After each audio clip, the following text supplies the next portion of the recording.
Hi everyone, welcome to another video. Thank you very much for the feedback you gave me on the last one. I really appreciate it. Again, thank you for letting me reach 1,000 subscribers. Couldn't wish to have done it so quickly. A really interesting interview today. Just to give you an insight into a top professional who's been around the sport, been around football, played in England, has had a great career. Unfortunately, we couldn't get Joe Cole on here, so we've got Neill Collins with us today. Got him. Brilliant. Got him. So I'm really looking forward to seeing what Neill's got to say, and I think he'll be able to give a really good insight as to what it's like for someone to come over from Great Britain again, and how he adapted and how he feels the US system is over here. So I hope you enjoy it.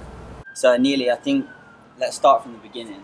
How did you start playing football, and what was it that drew you into the beautiful game?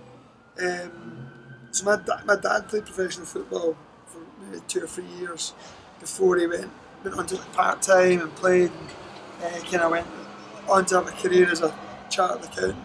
So obviously, like anything, coming from a background where your dad loved the game, so he used to take me to my local team, Command, a team that I still support my boyhood team, and just going to watch the games. Just before you know it, you start to like certain players. You want the kit. So then you get the kit, you want to go home and play out the back door with your dad. So it started like that, and then he took my young boys club team, Trin Thistle. And like most boys, I loved it, but if you ask anyone that grew up around me in my area, I was mad about it. You know, so I supported it, watched it, played it, had all the kits, and I was just like loved everything about the game. So yeah, I can see it happening slowly with my own son now, where games on the telly and he wants to watch a bit of it, then he wants to go out and try and practice. So you know, it's great. You look back with fond memories of your childhood and when you first started playing, because again, just getting a new kit was such a buzz, wasn't it? Like we all loved that kind of time. Yeah, I think I 100% agree. My dad was heavily influential. He played when he was young, and I guess you just live and breathe the lifestyle. And yeah. So you turned professional, was it Queen at the South? Is that where you turned professional? No, it was Queen's Park. So I was like a late developer. At 12, 13, I was a good player. I was going into professional clubs. But as some lads went through puberty, I was maybe a bit later, so I was like tall, skinny, you know, nothing to me, and these lads were like men. Yeah. You know, Chris Boyd plays for Command right now, all-time Scottish Premier League goal scorer, was the same age, he was like a man. Yeah. So he would just bully, so I had a wee bit late developer, so I went to Queen's Park, which was the second club division in Scotland, but I managed to then have a real growth spurt. I went into the first team at like 17, so I was still at high school, still going to school, and on a Saturday going to play against like men. So it was a real brutal learning curve, but great, you know. And again, like from the changing room side of things, you can imagine like these 30, 34-year-olds who I'm playing beside, I'm a 17-year-old kid, real learning curve, but again, like great memories, and some days that were really tough, but I think I accelerated my development much more than a lot of kids similar to my age that were playing academy football, because if you're not in the right academy team with the right academy coach, you can be going backwards. There are kids that are just like myself that were playing and learning by playing. So learning by playing, I thought was great. So you're going to school Monday to Friday. Talk us through your professional debut. How did you feel? What was the day like? Who were you playing? It's funny. So lead up to it, I got called out of training one night. You're going tomorrow night to be in the first team on the bench. So I'm on the bench, I'm thinking, will I get on, will I not get on? We're sitting there and it's low dugout, we're sitting up the back, we're getting beaten, so I'm thinking I'm not going to get on. The manager turns round, someone's down injured, and he's like, come on, go and get warm. The three of us have all jumped up at the same time, hit our heads off the dugout. So the next couple of games I'm on the bench, I'm kind of waiting. We went away from home, we were winning 3-0. The manager's turned and he's like, right, Neil, get warm. You're going on at left wing back. So I went on, and it will be no surprises to anyone. I went on, my dad was there, kind of nervous. First thing I done was burst my nose. Went up for a header, guys elbowed me. I've got like blood streaming out, my eyes are streaming water. And I touched the ball 2 or 3 times, but me and my dad still talk about that day. We could have flown down the road as high as a kite, because, like yourself, that first taste of it is at a big barrier, because you've achieved one big goal in terms of you want to get that first league appearance. So it gives you such a taste, and then you want more. And then I made my full debut at Hampden like a couple of weeks later, because that's where we played the home games, at Hampden. So it was so surreal to play at Hampden, like empty stadium, a couple of thousand, but a great experience. So you went from you're Queen's Park, made your debut, played a few games, and then you got a move to, where did you go? I played there in the following season. I played like 30 odd games. I was at university, balancing university and playing. Again, tough year, played well, some games, not so well other games. But came back the following pre-season, and I was like a new player. I feel as if all the experience started coming. So I went to Dumbarton. We played Dumbarton in a pre-season game, and after 20 minutes, the story goes that their chairman's came up to their manager and went, "Do you see what I see?" He's like, "Yeah, we need to try and sign this lad."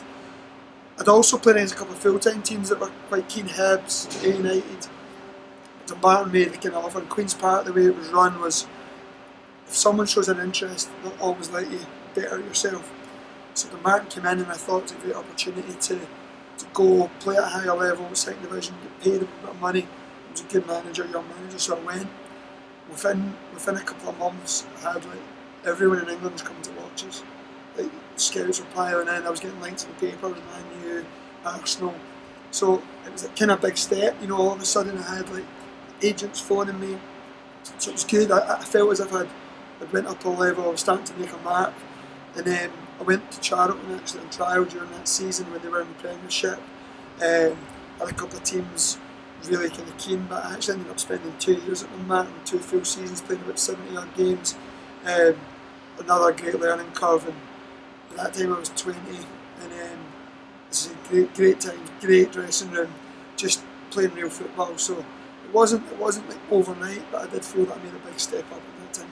So a lot of the subscribers to the channel have been commenting on the videos, asking about, especially ones from the US, asking about how to balance or the university side, the college side. And so you were going to university up until what age? Yeah, what club were you 28 years old. All through my time at Queen's Park and Dumbarton, I had 3 years at university, which, as you know, is like really unusual in Britain. The pathway in Britain tends to be academy, you know, maybe under 21s, 18s, and then into the first team. You get the odd story of Jamie Vardy or someone that works their way up for the lower leagues. That was the biggest thing, the work balance, you know, between, I was always so focused on my football, but still had to obviously do my homework, do my studies, do my all the things that go along with being a university student. I think where it helped was I was so focused on my football, but we trained like 2 or 3 nights a week, so that's fine. So I just again look back and I wonder at times how I did it, but I was so focused on being a footballer. I kind of almost must have embarrassed myself a few times, because people would still ask me what you're going to do when you leave university, and I'd be like, I want to be a footballer. People would be thinking, like, probably had a good laugh behind my back. You know, who does he think he is? He play part time. Famous story was in the programme at Dumbarton. They asked me where you'd be in 5 years, and I said I'll be playing in the Premier League. Well, the lads in the changing room made some experienced lads, funny lads.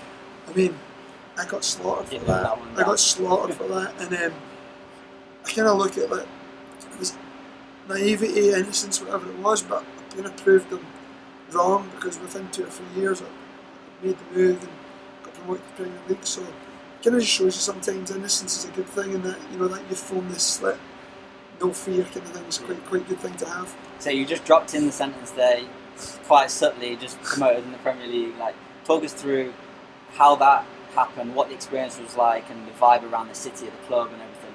So I went university, contract expired with Dumbarton, but there was a compensation thing.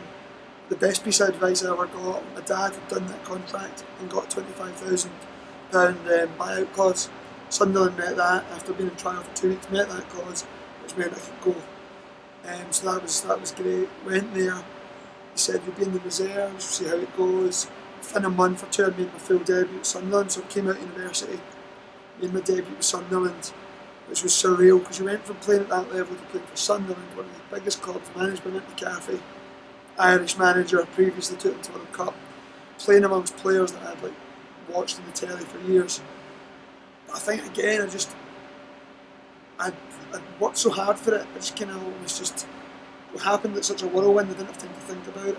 And the team that year, we just went from strength to strength. We had a lot of young lads, hungry lads that had come from similar backgrounds, you know, lower league clubs, coupled with experienced players, good players, and we just we went from strength to strength. We had such a good team spirit, not too dissimilar to the kind of team spirit we've got right now with young lads like yourself that are hungry, then older lads that are experienced, and it was a good mix. You know, we mixed well, and just, as I say, I played about 15 games that year for, bearing in mind, someone that's come from university, playing in a team that's top of the championships, top league. It was surreal. I made my Scotland under 21 debut. You know, played a lot of games that year. I played Live in Sky. All these things. It was amazing. I look back in that season as one of my favourites. It was brilliant. So, what was the biggest difference? How would you compare playing in Scotland to then find yourself in the Championship? What were the 2 or 3 biggest differences in the leagues? The physicality was huge. I played that year and did well in the games I played, but I knew deep down that if I had to be asked to play week in, week out, like 40 games, I would have been shown up. You can get away with 2 or 3, then coming out of the team, the physicality, you're playing against like guys that are not only good players, but they're so quick, big, strong. I was still tall, quite lean, but not that strength. So that was something I knew longer term. And then again, you got midfield. Like, another thing that I really noticed was you had midfield players that could do everything. They could play, but they could battle. They had all-around game. You know, you can imagine the level before that. You didn't have players that could come take the ball off you, play balls around corners, go and play, join in the play. You know, spray passes all over. So all of a sudden you're playing with better players. So it almost made it easier in a way, because instead of giving the ball and getting it back all the time, you had players that were just doing all sorts of things. Like players like Julio Arca, top player. You know, these guys were like mind-blowing, some of the things they could do. But again, I felt it helped me, because I felt that I could play at a certain level where I could pass it. So these players almost make you sometimes look better. So they were the 2 things. One thing that I felt, the fitness side of things, that coming from part-time, people would think, oh, you need to get up to speed with the full-time. But actually my fitness was so good because I'd worked so hard. And at that level you ran a lot, they just run you at training. So actually going in, you weren't doing as much running because you were training full-time. So that was actually something that I took to work to. That, you know, the training was great, just great being out there every day, not having to study. Yeah. So a lot of people on the channel as well, you've been asking about the experience and how it is in England and stuff like that, and fortunate to be sat with Neill now, who's explaining what it's like to play in the Premier League at such a high level. Who would you say was the best player you've come up against and the best player that you've played with while you've been playing in the Premier League? This is a really interesting one, because people ask you quite often who's the best player you've played against, and obviously played against some good players throughout my career, some like world-class players, but generally, like say Wayne Rooney, for example, I didn't play against him in his prime. Played against him in the latter stage of his career at Manchester United. You can still see all-time greatest goal scorer, but on that day, you know, he wasn't the Wayne Rooney that we remember, when he used to tear up defenders and score all sorts of goals, and you've got Schweinsteiger playing, people like that. Whereas in England, the great thing is that you can come up against a League 2 team in the Cup, and their striker can cause you all sorts of problems. And then you can come up against top striker or top wide man or whatever, and because you're so focused to do well that day, that they don't cause you as many problems. They tend to save some of their best performances for the big games. So, Wayne Rooney's the biggest name I've played against, but I actually did okay in that occasion against him. So it's a real strange thing that all the kind of better players I've played against, I've always managed to hold them on to a certain extent, but some of the lower league strikers in a one-off game, you know, like DJ Campbell, when I was at Sunderland in the Premier League, we played them in the FA Cup, I probably got him his move to the Premier League, because he caused us problems that afternoon, and it was just unknown quantity. You weren't there's so many good players left throughout the league, you know that yourself. So that's the best thing about England, the pathway. You can come up against Jamie Vardy on his way up. Yeah. He's still the same guy, but no one knows him yet, and he can tear you apart. In 2 years' time, he's ripping it up in the Premier League, and you go, I played against them on the way up. So sometimes that's hard. Yeah. No, I agree. So you played in England, played over there, and what was the thing that? How did it come about, and what was the decision that made you come over to the States and play for the Rowdies? Coming on holiday here all my career, all since I was a kid. Come every summer we come Florida and go somewhere in the States. And I always thought that the game was progressing. You watch the game, you watch the MLS grow slowly, players coming over here, David Beckham came, kind of still in his prime. And I always thought it would be a nice place to live, lifestyle. Then I got to the point at Sheffield United where I felt that if I was going to leave Sheffield United it was going to be a step down. It's such a big club. To go and play for a lesser club I thought it was going to be tough mentally. Because you go from taking 3,000-4,000 fans to away games to going and playing for a club where they maybe don't have 3,000 or 4,000 fans at home, or they don't travel. You know, it's just such a big club, and then when you go to a lesser club it can be tough, mentally tough. And I would have done it, obviously I would have done it, but the opportunity to come out here and try something different. And I'd been to the Rowdies game on holiday, and the set-up's amazing. I thought the pitch was brilliant, the way they do it, family atmosphere, and then we knew the area, so living for my family was a big thing. And then when the opportunity came, I just felt it was the right time, and just took a chance, and just wanted to try a different culture, try a different experience. And again, when you've been at all these grounds 3, 4, 5 times, it's good to come out and just play at different stadiums, meet different people, and I don't regret the decision at all. What was your expectation of the standard over here, and what was the reality of it coming to the States? I definitely thought coming here, I went to a game, I could see it was a good standard, but I thought it would be lesser than what I've been used to. And then when I came in and started playing in the league, I realised that it's not that the standard's lesser, it's just it's a different culture, it's a different style, more than the lesser of the standard. I mean, you look at some of the players that you come up against. We've got Joe Cole playing in our team, we've got Marcel Schaefer, 2 fantastic players, obviously at the latter end of their careers, but still you can see the quality they've got. We've got some really, really good young players that are trying to make their way in the game. So when people ask me what the standard's like, it's really hard to pinpoint it, because there's some players from back home that can come on and do really well. There's some players from a good level that come and struggle. Because of the heat and the culture and the style's different. In some respects it's, you could say, more technical. Maybe there's a lot of passes. I probably have more passes playing out here than I did playing even in the Championship League One, because it's much more physical, much more up and at them. Part of that's the weather. If you're playing in bad conditions, whether it's wind swirling and it's a cold day, people have to run about to get warm, and you have to keep your energy levels up. You know, whereas here, you're trying to get a rest, you're trying to keep the ball, because the sweat's pouring off you. My first game, I thought, 20 minutes to go, I didn't know how I was going to survive. The humidity was so thick. But the heat's something that I think I've coped with generally well. I think being a centre back helps me to run around as much. You touched on your family earlier. How did they transition over here, and how was it for them to settle down into a new life over here? These are the things that people really don't appreciate. They watch you on the field and forget that the Friday you might have to go out and do your driving test, and then go and get your social security number, and go and sort out a bank account, and your wife's trying to get your kids into, like, you know, daycare or whatever it might be. So these are things where you're having to adapt. You'll have had that, I've had that. You know, my wife was pregnant with twins, you're trying to work out the healthcare system. So these are all things that mean a lot to your wife and yourself. So it's hard, but again, you come to a good club that are really helpful. They try to help you settle in, good lads in the dressing room, that helps.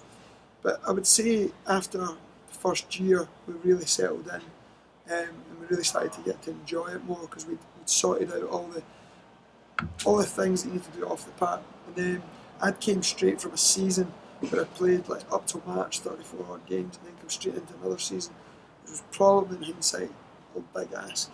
Probably needed a slight break at some point, and picked up a couple of injuries because of it. And then on top of that, my wife's pregnant, we're trying to get sorted out, we're trying to move all our stuff across, so it's a big ask, it's something that people forget. So it was tough, but as I say, don't regret it, and settled in completely now. My wife, I need to force my wife to go home. It needs to be something big to make her, give up all this. Yeah, of course. Yeah, I completely understand that. So you're at a stage now where you've had some really good seasons with the Rowdies, but you're starting to think about post-career. I know you're starting to do coaching and stuff like that. If you just give an insight into what it's like for someone who's potentially coming to the end of a career, but everyone knows a footballer's career doesn't last forever. So there's also got to be backup plans, and you've got to be planning for a long time. And that can be one of the most difficult parts of a footballer's career, is coming to the end and trying to decide what you're going to do after it. So, what are you going to do?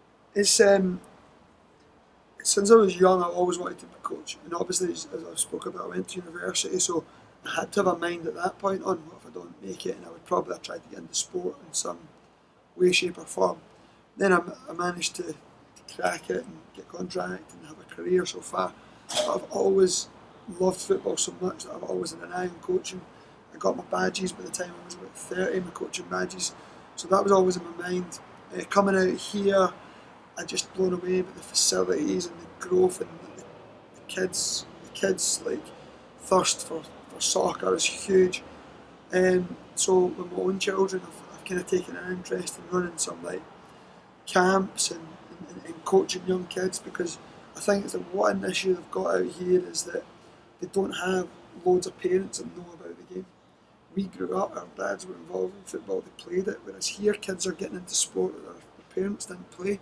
So you can't have parents taking these teams, these kids' teams, because they can't even kick a ball themselves, So that's where I've really enjoyed, working with my sons, like friends and everyone. It's been great fun, because at that age they're like sponges and they can improvement so quick.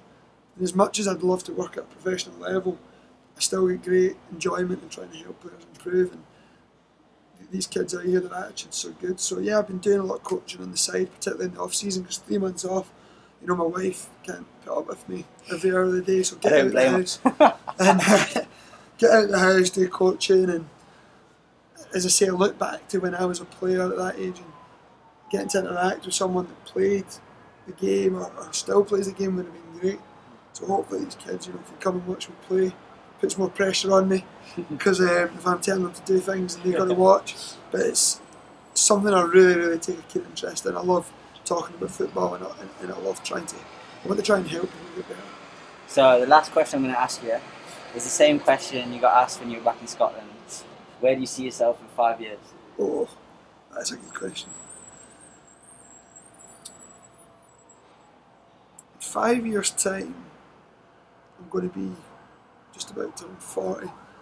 By that point, I'd like to think that I'd be a coach at a professional level. That'd probably be the aim. But one thing I've learned and one thing I've realised recently is that I've got so much enjoyment in so many different areas. I enjoy writing, I enjoy coaching kids, I enjoy coaching higher level players. So I think that part's kind of more unwritten yet, because it depends what comes up. The football thing was such a focus, and the coaching will be, but I'm so open. And I think out here, one of the greatest things that came here was for the possibilities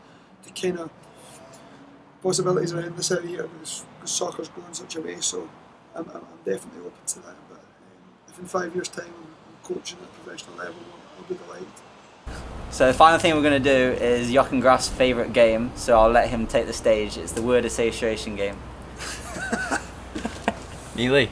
Yes. We all know how it works. I'm going to say a word, you say the first thing that comes to your head. I might even say a phrase, it could be 2 words. First thing that comes to mind. Don't hold back. Jack's a great editor, so. Alright, we'll start with a couple easy ones. Football. Love. Scotland. God's country. Coffee. Starbucks.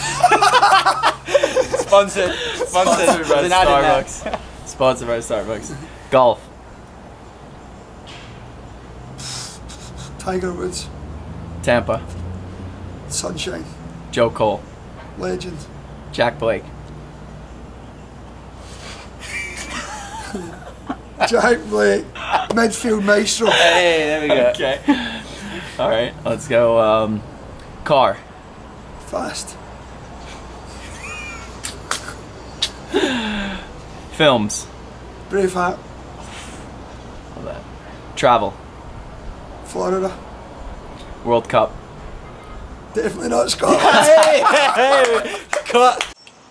Thank you very much Cheers, for the Jim. interview, mate. Thank you. I hope you all enjoyed the interview with Neill.